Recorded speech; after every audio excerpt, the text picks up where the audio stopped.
What's up, everybody? This is Deetta with Grown and Vegan, and I want to start this video off with saying I'm so sorry.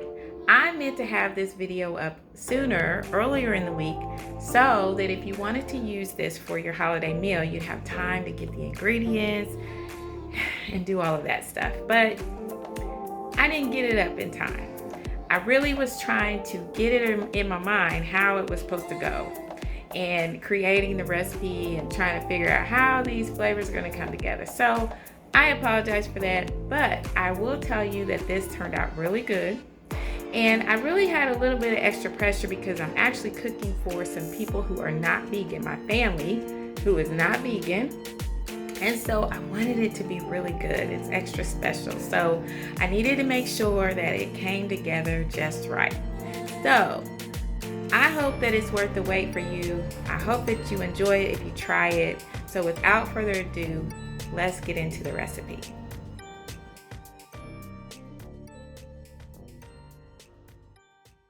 This recipe, this is going to seem like a lot. It may be. We're going to find out.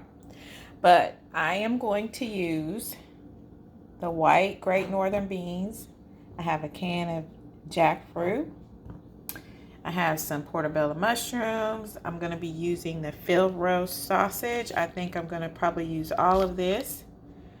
I have liquid smoke. I like the mesquite. I'm not a fan of hickory. For some reason, I think I might be allergic to it or something. I don't know. But you can use mesquite or hickory, whichever you like.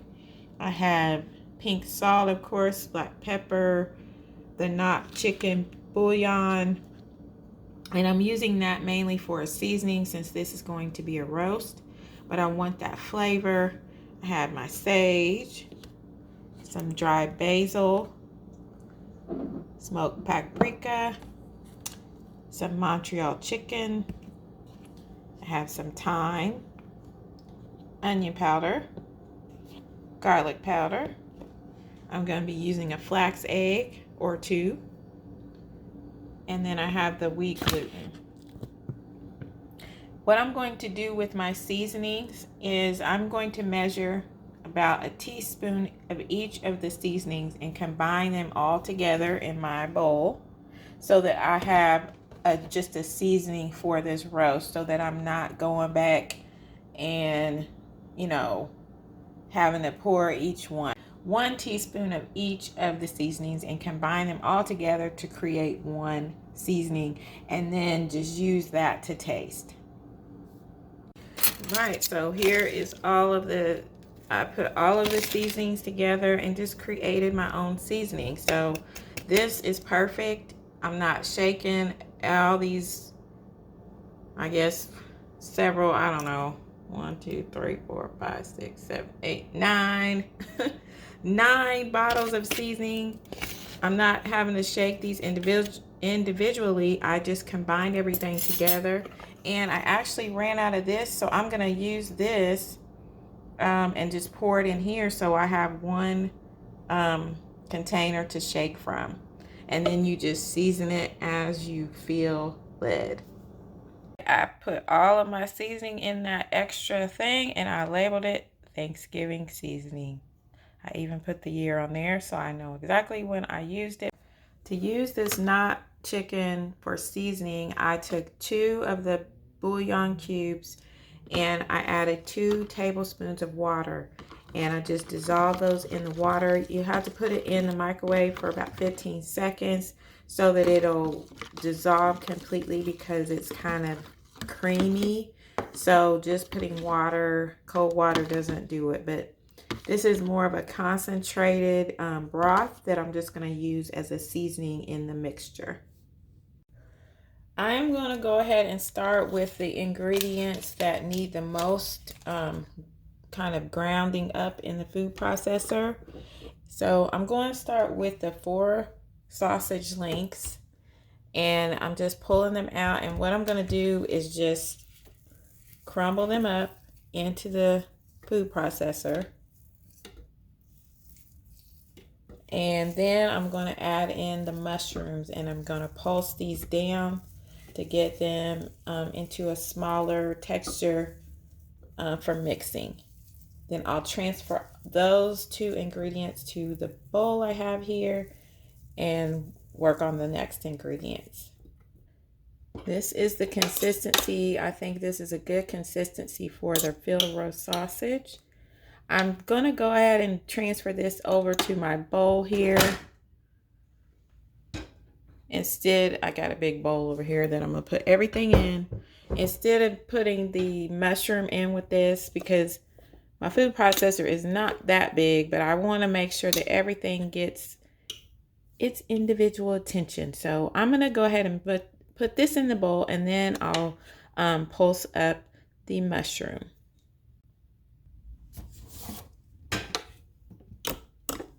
There's the mushroom. Next, I'm going to add the jackfruit and the white beans. I just drained off the jackfruit. Normally, I squeeze jackfruit out, but I think with this, I'm going to just leave it like this. I just drained off the liquid and I put it in the food processor. I do rinse off my beans, so I'm going to go ahead and rinse those off and I'll be right back. Okay, I rinsed off the beans and now I have the beans and the jackfruit. I'm going to go ahead and pulse these down together. I'm going to be adding more seasoning to the whole mixture, but I went ahead and started putting some seasoning into the jackfruit and the beans here. They've been pulsed a couple of times. I'm going to pulse them again. I don't want any large pieces of the bean, so I'm trying to get rid of that and make it more of a creamy texture. Okay, I think this is probably going to be the best I can get. Hopefully you can see it's just like a paste now. With that, I try to get all of the beans all mixed up. Would suggest at this time to make a flax egg, well actually 2 flax eggs. So I have that going already. And let me just show you, to do my flax egg, I just use 2 tablespoons of flax meal and 6 tablespoons of water. There's so many different variations that I've heard. So you make your flax egg the way you want to make your flax eggs. But that's how I'm making that today. And you might be wondering, Dieta, how come you don't have any onion in this?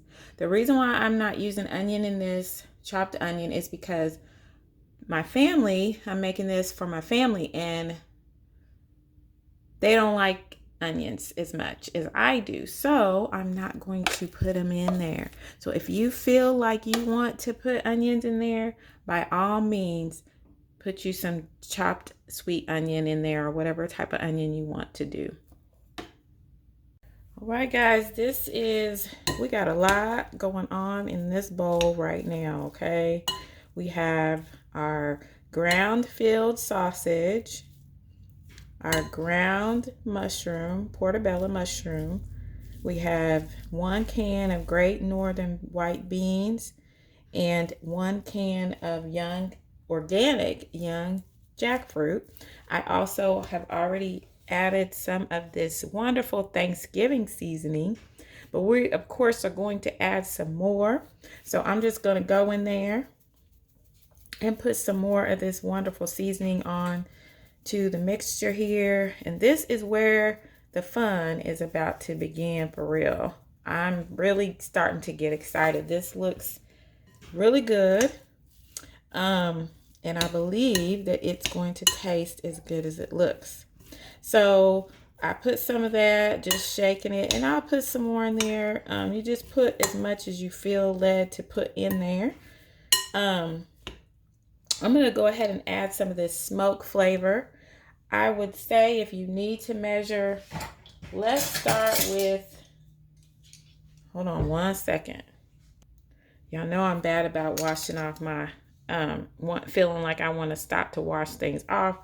So I did do that. So I had to rinse off my teaspoon. I'm going to start off with a teaspoon of this. I think that's going to probably be just enough. I don't want to overpower this. We're not shooting for a ham. We're shooting for turkey flavor. So Gonna mix in some of this here, a teaspoon of that liquid smoke. And then I'm gonna go ahead and use our wonderful seasoning here. That was the broth, the concentrated broth. And now we just want to get in here and mix this all up. And then we're going to start to combine this and make this into a loaf. I think that my flax egg is ready. Oh my goodness, y'all. This looks so good. It really, really does. So let me get this flax egg. Yep, it's ready now. Put that in there. Actually, I keep saying egg, but it's two. Would be the equivalent probably of 2 flax eggs. So let's mix this all together.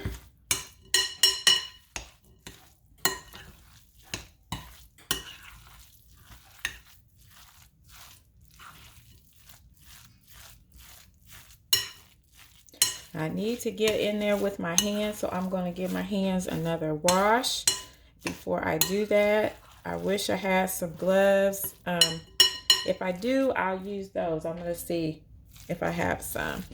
But if not, we're going to have to use our hands, and I'm just going to have to wash my hands again really, really well, because we need to get in here and start making this a loaf. We're going to add the gluten to it so that it comes together.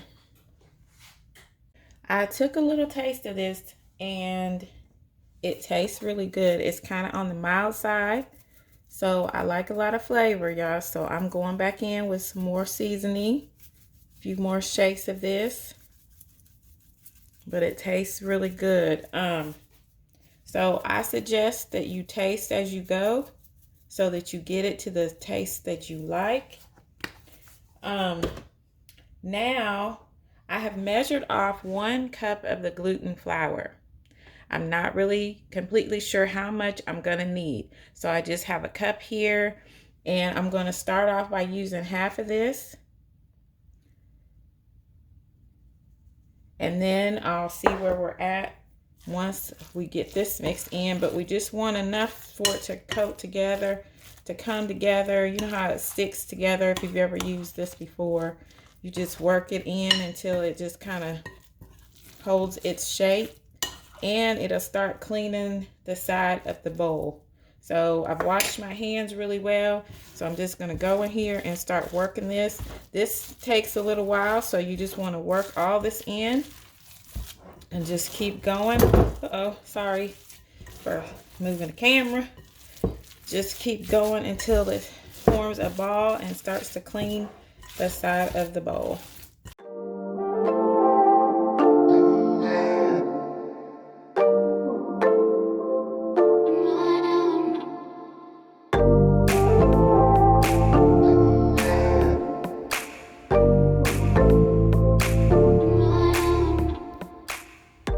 Now I'm getting ready to transfer this into the pan that I'm going to use for baking this in the oven. I have my oven set at 375. I forgot to mention, I did not end up using all of that gluten, so about 3/4 of a cup of the gluten flour is what I use for this. I'm ready to transfer this into the pan, so I went ahead and I greased my pan. You can use whatever size pan you want to or shape. I greased this, I guess it's a 9x11 cake pan. And I'm just going to transfer this into the pan. It's kind of already in the shape.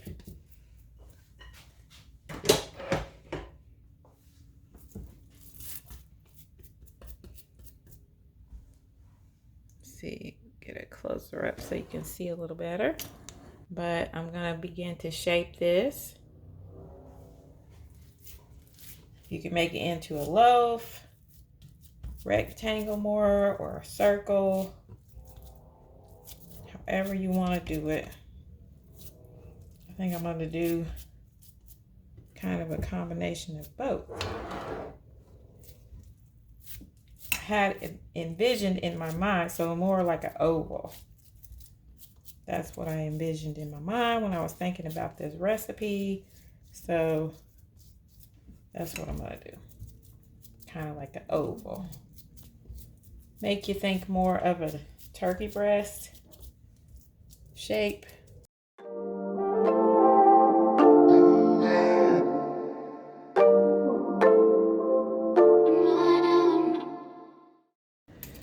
I have created this wonderful broth that I'm going to use as a basting liquid for this loaf. This is 3 cups of water. And you're going to need a lot of bouillon cubes for this, so you may as well just get you some more extra ones.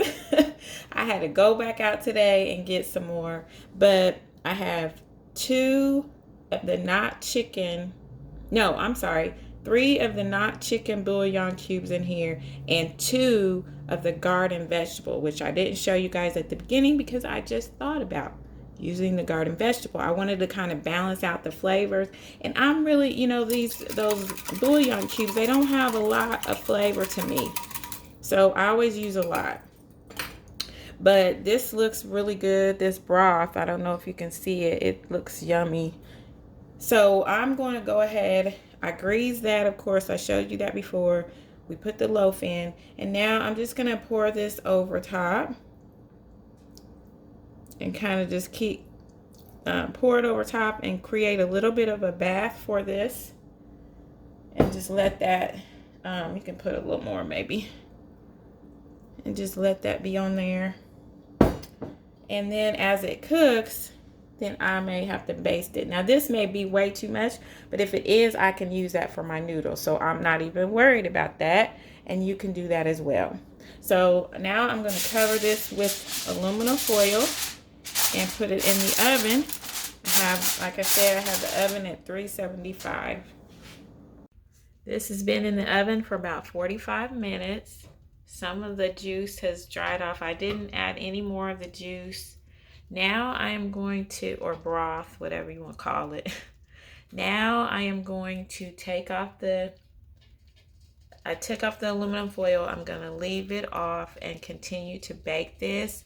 But what I'm going to do now is I'm going to coat this with some pieces of butter. I have my plant butter here, and I'm just going to slice it up and top this with butter. I'm hoping that that's going to help it brown up. And I'm going to keep leaving this in. Like I said, this has been in here for 45 minutes so far. And let's see. You know, it still has some movement. So now I'm going to leave the foil off. Now I got my pieces of butter, and they're just going to melt on the top of this. Now, if you want, you can go ahead. Now, some of these already started to melt before I could get to it, but just go ahead and lightly take that butter as it starts to melt and just kind of coat the top of the roast so that it'll get all over there.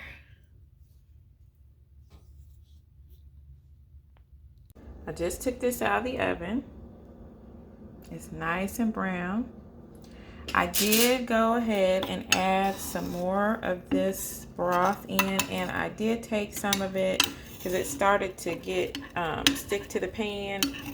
So I went ahead and added more. You see it's on my spoon. And I used this and basted this one last time. I was nervous about basting it because I didn't want it to be moist, too moist and fall apart, which right here, we may have like a fault line in the loaf. You guys, this looks so good. I want to show you. This is the end. I'm trimming off so I can taste it, of course. I ended up having to turn up the heat because in the middle it was just a little bit too mushy.